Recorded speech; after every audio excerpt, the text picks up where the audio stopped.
One of the questions I've been asked since I've started this platform, and I've shared a little bit about being a digital nomad, is why I don't share about it more publicly. I'm afraid. But why am I afraid? That's a question I've been encouraged to ask myself recently. I say, or I have said, that some of it is connected to the fear of what certain people may say, mostly in my personal life. But when I really break it down, thanks to most recently key people in my life, it's the judgment that I have within myself.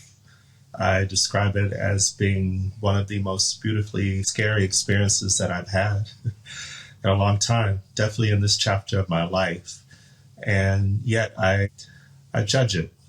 I'm not really conscious of it, but I do judge it. And so this is my way of breaking through that judgment and accepting the gifts that have come about since becoming a digital nomad, who is older. I'm not in my 20s. I'm not in my 30s.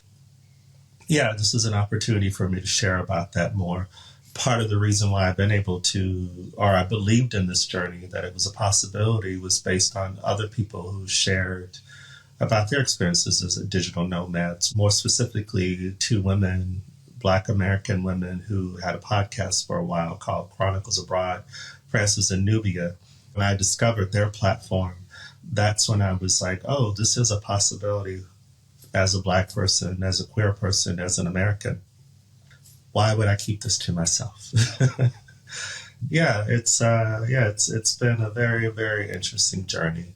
I most recently returned to Cape Town, South Africa. This is my second time here.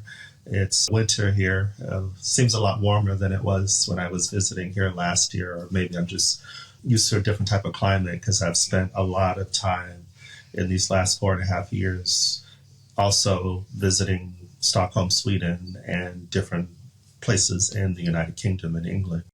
Yeah, but it's really great to be back here in Cape Town. It's a very beautiful city. The weather to me reminds me at this point right now of Los Angeles in springtime. It's very pleasant during the day, but at night it's definitely a lot cooler here, which you wear a jacket or like a sweater, what I'm wearing right now.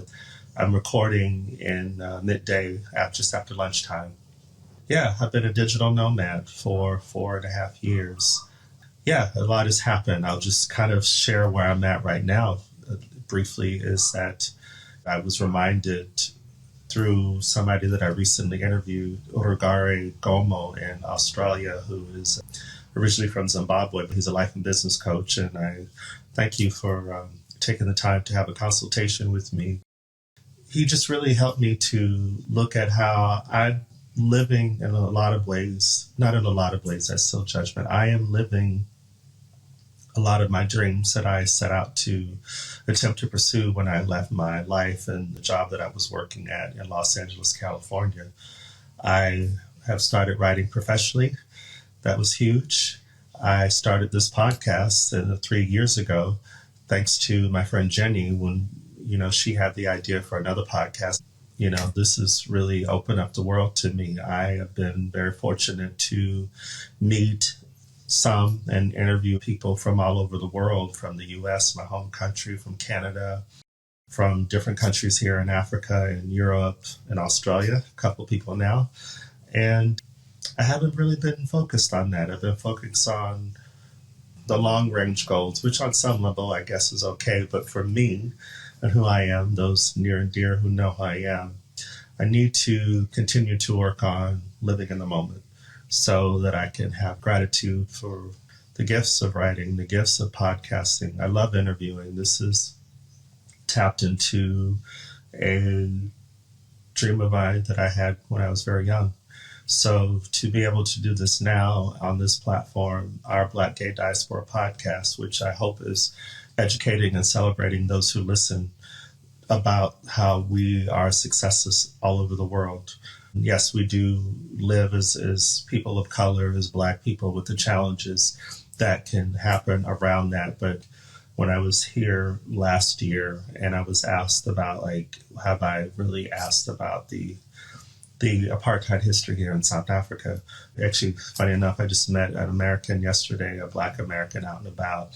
And we were talking about how some people say in our home country say, oh, well, do you still see or feel the remnants of apartheid 30 years after the fact? And it's like, well, the history, from what I know of it at this point, is very similar to the United States as far as how they did for a long time have a similar version of apartheid at different times. Of course, the slavery that was there, the legalized slavery for a couple hundred years, and then the fallout after that, which we're still dealing with today.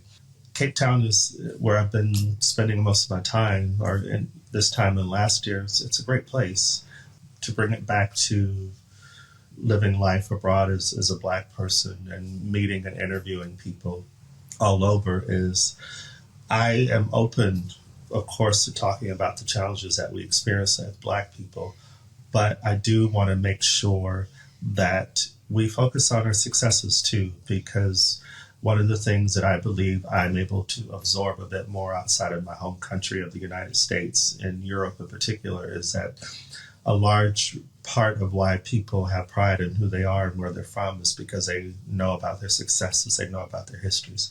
And I am hopeful that this platform is providing that for you guys. So yeah, nomadic for 4.5 years.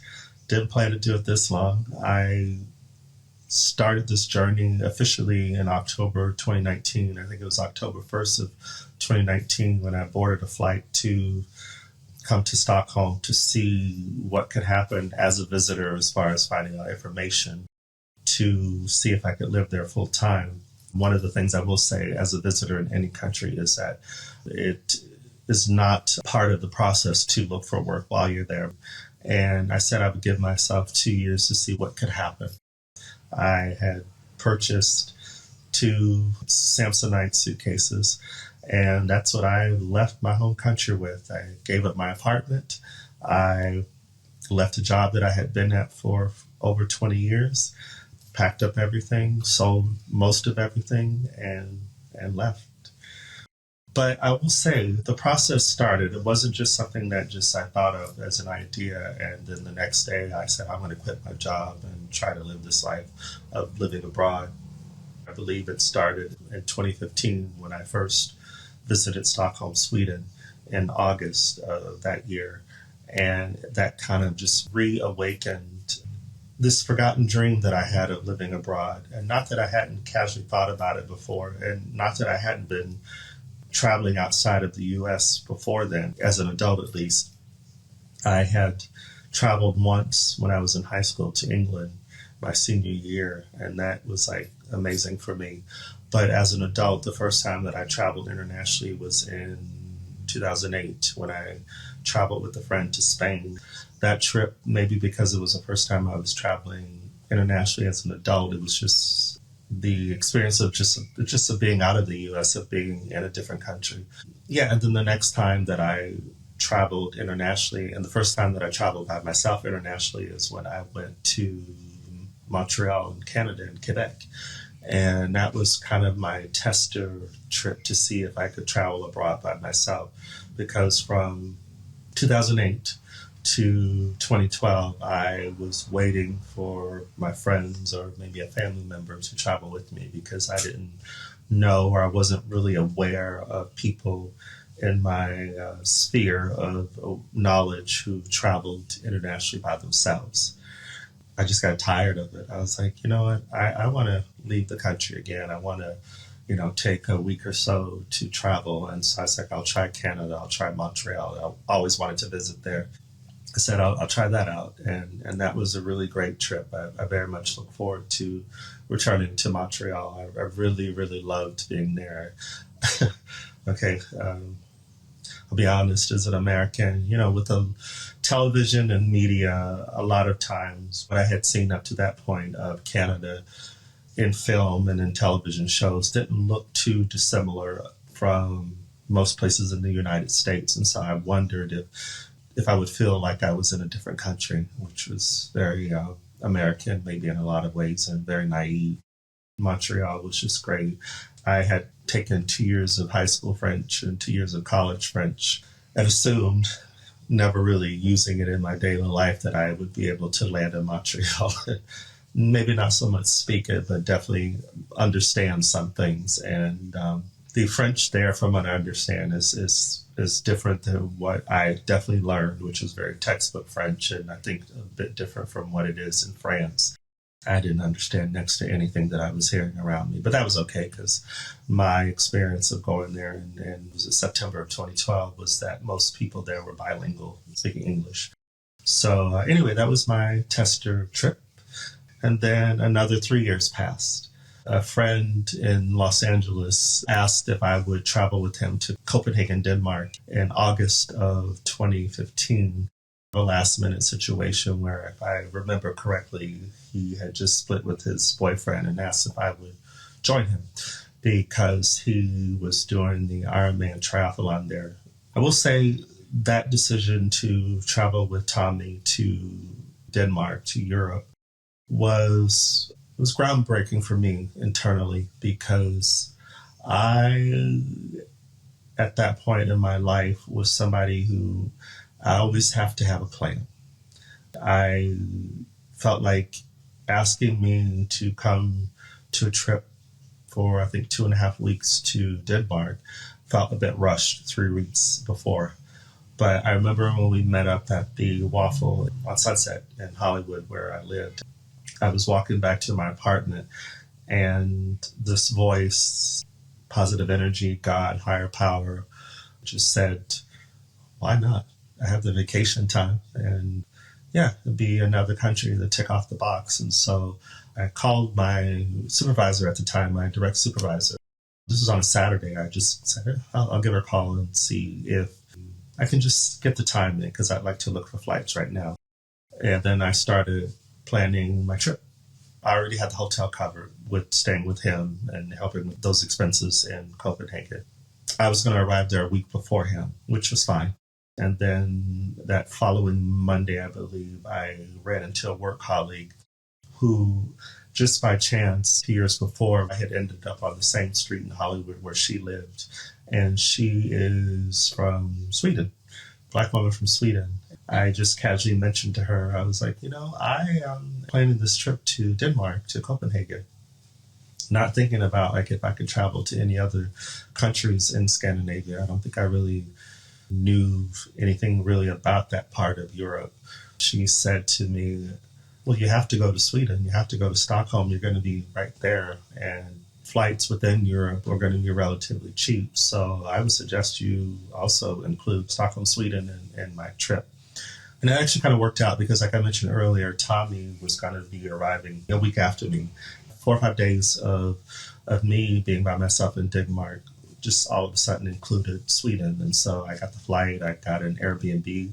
The first time that I had ever used Airbnb, which has been life-saving for me these last 4.5 years as a digital nomad, with being able to use that platform to look for accommodations wherever I've been staying. But I was focused on Denmark. I was focused on Copenhagen. I wasn't really thinking about Sweden other than just to say, oh, well, Sharon mentioned that this would be a great place to visit. But when I arrived, I believe on a Thursday afternoon at the airport, at Arlanda Airport, at that point in my international travels, it was the first time that I felt something. Felt something I couldn't really put into words until I got on the train from Arlanda Airport, which is about 45 minutes or so travel time from north of Stockholm proper. I just remember on the train, I was going to the city, meet up with the woman that I was renting from. She gave me great directions. And this little voice said to me on the train, I could see myself living here. And that was interesting to me because I'm like, I just literally landed. I had never seen the city other than what I may have seen online. And why would I feel like I could live here? But those first few days during that first visit, that's exactly what I felt. Of course, I arrived at the perfect time as far as weather. It was mid to late August. Just really felt something, felt a comfort and ease within. Of course, that's a majority. It's a European country. It's majority white European. I didn't feel odd there being a Black person. Being there that first time, I did see Black people there. So it just never really crossed my mind about that part of it. that whet my appetite for just continuing to travel internationally on a yearly basis. And so from 2015 until I left my job in 2019, I think I visited Stockholm about 4 times. Also went to Oslo, Norway, went back to England. I hadn't been back to England since high school.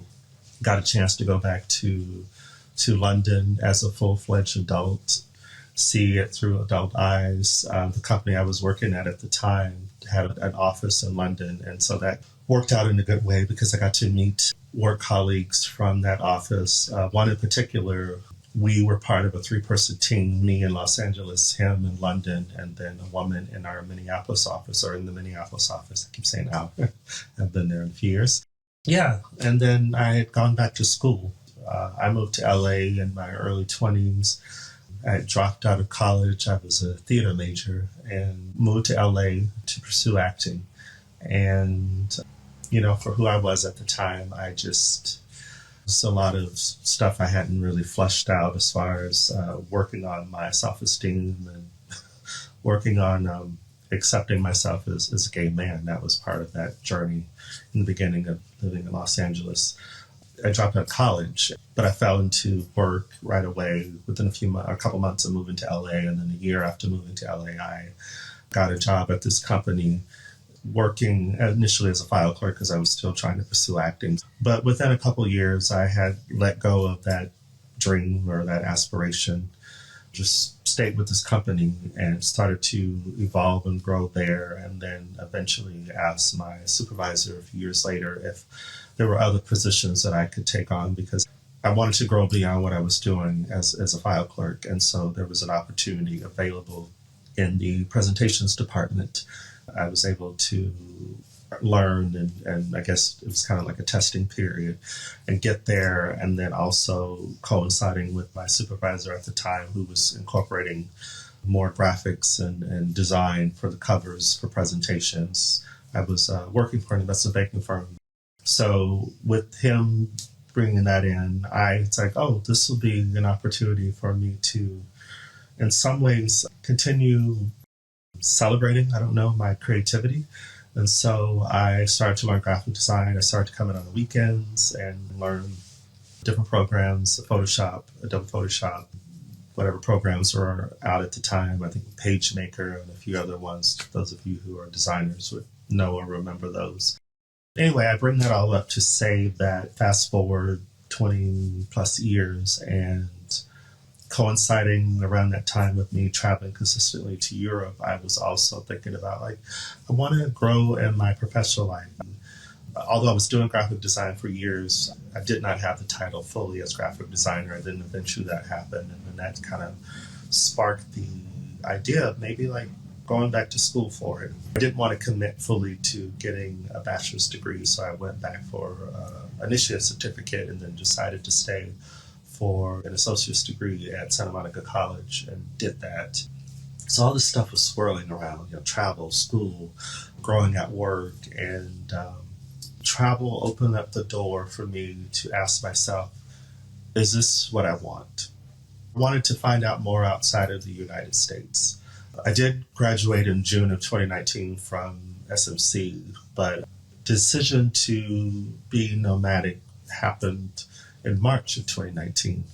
I spent 2015 to 2019 trying to figure out how I could make this work. Actually, I take that back. It started in 2015. Not to be nomadic, but to see if I could live abroad. For what I knew at the time, I was every now and again sending off resumes, CVs outside of the U.S. for work in Sweden and Europe, and I wasn't getting any hits. I didn't know anybody, so I think that was a large part of it. Yeah, in March of 2019, I was talking to a friend, just saying, well, I can't just leave my job. I'm making decent money. I'm making good money. I live in a great apartment in a part of LA that I've always wanted to live in. I don't want to give that up to start at the bottom. Actually, a couple of people in my life said, maybe I need to not start at the bottom, but start at a point that's not where I'm at now, so that I can get to where I want to be, which is faith, I will say. They didn't use those words, but that's what I would say it was for me, was an awareness or a reminder that faith can extend to my professional life. I remember I was leaving class in March, the main campus at Santa Monica College, and I was leaving the parking garage, and I had had a conversation earlier with this one friend who said, I might have to just go there without a job. I booked a one-way ticket to Stockholm to leave in October. I remember I was pulling out of the parking lot, and that decision hit me. It was scary, but it felt right. Those decisions that I've had in my life where it's unknown, but it doesn't feel impossible. I was pulling out of the parking garage to turn into traffic, and this huge swell of emotions hit me, and I just started crying. And I was like, wow, I just made a decision to leave a life that I've built in Los Angeles for over 20 years to try to live abroad. I didn't tell my family. I didn't tell most people in my life because I guess on the surface, I didn't want to be talked out of it. There were a couple people that I had told that I felt, based on the energy transference, that they were being honest with me, but it wasn't saying that I couldn't or shouldn't or why would I. And I wanted to hold on to that. Only person I told at my job was a work colleague. We were walking down a lunch break, and he was the only person that I felt I could tell at work. Yeah, that I could trust, I guess you could say. And so I told him and, just kind of talked about it, what I knew at that point as far as my planning process. I've actually thought about those walks and about him lately because at one point or one day he mentioned the movie Shawshank Redemption, and he was like, you're like the Andy Dufresne character in Shawshank Redemption. You're breaking out. That came up because I had grown in a company that I had been at for a long time, and I had learned so much there, and I am forever grateful to the people that I learned what I know today, which has been helping me on my professional journey, some ways with writing, but mostly with podcasting, because I do all the production with Our Black Gay Diaspora podcast and promotion, and all of that I learned working at this investment banking firm, so I can't take that away from them. But I was, at that point, really being honest with myself that I was not working in a healthy work environment. And that is not blasting the company. And I didn't really fully acknowledge it then. It took me some time after I left there to acknowledge that I had been working in a toxic work environment, which had been talked about for years. But I think being grateful for the job and for the paycheck, that I wasn't acknowledging that my emotional well-being was suffered based on my interactions with a few people. So that's why that movie Shawshank Redemption came up. I bring that up too because this most recent journey back to Cape Town, I was coming from Stockholm, Sweden, and I had a layover going through Istanbul, Turkey, on the flight from Istanbul to Cape Town. You have the movies and all that stuff, and I saw Shawshank Redemption in there, and I hadn't seen it in several years. So I watched it on the plane, and the timing was good because going back to what Rigari said about me being so focused on the prize, mostly financially, that I haven't been looking at so many of the blessings that I've been receiving. And so watching that movie on the plane and watching it again a couple of days ago, like just sitting by myself and watching it, a lot has happened in a good way around my professional life. I didn't leave the U.S. for the job. But if I had not left the U.S., I would have had to eventually have to sit with myself if I had stayed in Los Angeles and say, I can't work here anymore because it's not good for my mental and emotional well-being. So I put in my resignation in August of 2019. I think I gave them another almost a month. I left, I think my last day was September 6th. Not to tell all my business, but to tell the truth, my truth, and mention the work situation with some key people there. I never really shared with my inner circle at the time some of the shit that was going on there. My resignation, I made a decision. The first person to tell was somebody who was in management, who I respect it. I wasn't acknowledging that I wasn't fully being respected, but I definitely respected this person and their experience and their knowledge. I made a decision to call them and let them know they weren't in the LA office, that I was resigning. They, on the phone, were really pleasant. One of the awarenesses that I had a sense of humor about was that this person's energy sometimes was a bit saccharine. But overall, I thought the exchange was good when I called and let this person know that I was resigning. And they walked me through how to tell my direct supervisors in LA and in the London office. And I followed that. This person said, once you do all that, call me back. And I did. And from the moment that I called this person to my last day, this person never answered my phone calls or my emails. And when we did have work meetings, never interacted with me again. I think about that recently because I just recently started a project that is reminding me that I'm still sloughing off how I walk into a professional situation and still learning in a good way that I have a voice. You know, one of the things I've learned in this journey, and especially with this podcast, is that I have a voice and it's okay to use it. And I was reminded of that with a recent project that I started, that it's okay to just speak my opinion, to ask questions. And I wasn't doing that on my end. This is my stuff that I can't blame anybody else for at that place. But I wasn't doing that then. And so I didn't know how to even say with myself at the time that what you're doing is really shitty and really fucked up, and I don't appreciate it.